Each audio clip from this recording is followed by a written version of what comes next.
Hi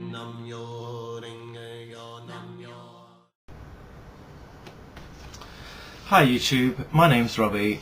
If you've watched any of my videos before, you'll know that I'm a practicing Nichiren Buddhist. I've been practicing Nichiren Buddhism for about 6 to 7 months now. It all started 7 months ago when I went on a summer course, met a lot of amazing people, and decided that Buddhism was something I wanted to do and follow, really. It's had its ups and downs. There have been amazing things happening in my life, from a fantastic job, an amazing partner, and meeting some incredible people, and life just generally flowing along. Nichiren Buddhists do what we call chanting, which is chanting the mantra Nam Myoho Renge Kyo, and we chant this to our heart's desire, to what they call the Gohonzon. Now, what I wanted to talk about today was the Gohonzon, especially because I received my Gohonzon about 2 to 3 weeks ago. Now, the Gohonzon is what's called an object of focus. It's not something you worship. It's not a sort of prophet or an idol or anything like that. Really, what it is a scroll, a piece of paper with ancient Chinese inscribed and Sanskrit inscribed on it by a man called Nichiren, who was a Buddhist priest in the 13th century. Now, he in his last days, he inscribed his life state, you could say, onto this Gohonzon. Obviously, it's not in English, but in the time he wrote it in the writing of the time, and he didn't want to use pictures or symbols because he felt that it would stand the test of time if it was just inscribed, if it was just writing, and so it would be a more universal form of focus. In a way, chanting is a bit like meditation, except chanting uses a much more powerful mechanism. You could say meditation is a very inward focus, of just you and your mind, quietening your thoughts and bringing yourself to your center.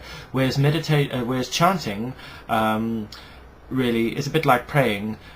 You are sending out good vibrations, or you're sending out good affirmations or good causes out into the universe, out into the world, out into your families, out into the community, as a way of kind of, bringing yourself into alignment with what is good. And the Nichiren Buddhists call it kozon rufu, which is world peace, happiness of all humanity, the greater good, you could say. So when you chant, in a way, you are bringing yourself in alignment with the greater good. You'll find many Nichiren Buddhists that you meet generally are loving, open, caring people who've kind of, vibrating in a way that, or acting in a way where their actions and everything that they do is all about the happiness of all humanity, the people around them, their families, friends, etc. So I wanted to talk a bit about the Gohonzon. Now, the Gohonzon isn't something that you could fathom quite easily, but the other day I came to the realization of what exactly the Gohonzon is. Now, the Gohonzon is very much like a book. Your book sits on your shelf, and it sits there. It's paper and it's ink. Okay. Now, while it sits there, in a way, the stories inside the book actually don't exist. Now, when you pick up the book and you open the pages and you read the words, your brain, your mind, your human mind has been trained or has learnt to interpret those words. Okay. Now, as the words come off the page and go into your mind, your brain interprets them, the pictures then form inside your mind. The page doesn't actually store information, it transmits it. So when you ask yourself, where is the knowledge stored, that's when things get a little bit interesting. The Gohonzon acts in the same way.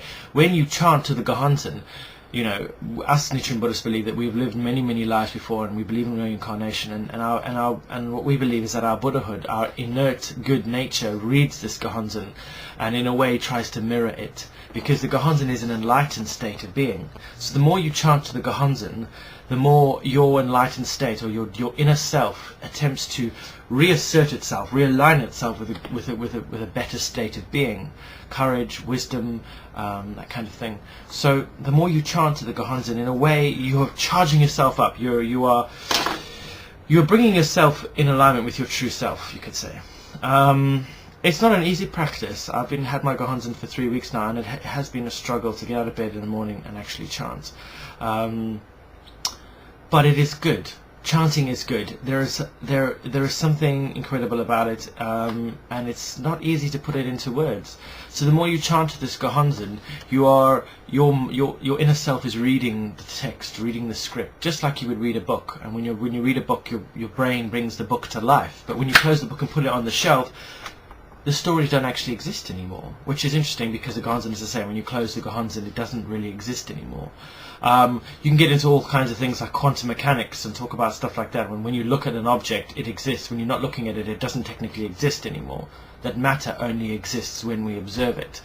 I think our lives are very much in the same way. When we focus on something and we give everything our focus, we manifest.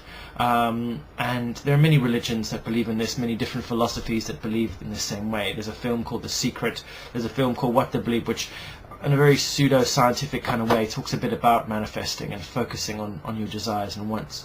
What you focus on, you get more of. If you focus on what you don't want, you'll get more of what you don't want.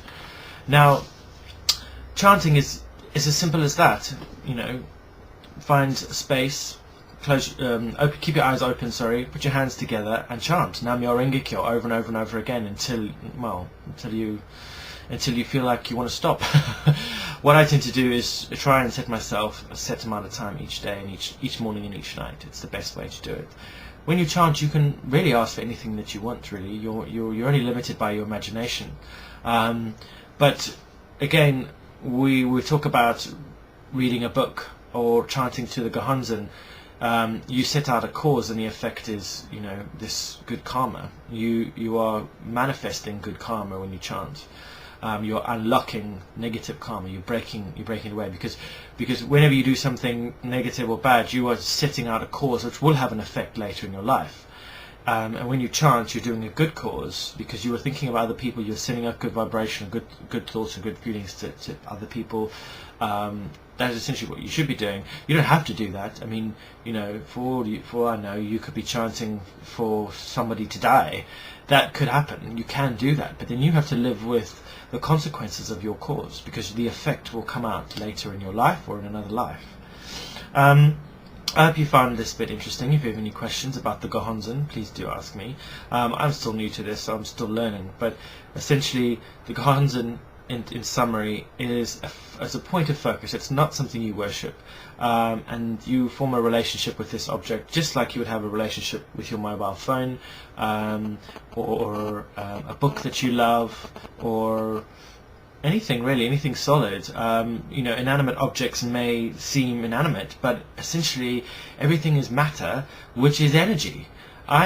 Myself and anything inanimate in this room is made of matter, and matter is just tightly packed energy. So everything is connected, and in a way, when we chant, I believe we connect into the source of reality, which is the binding force behind everything. That's all from me today. I hope you found that interesting. Again, if you have any questions, do post them, and I will talk to you soon. Take it easy. Bye bye.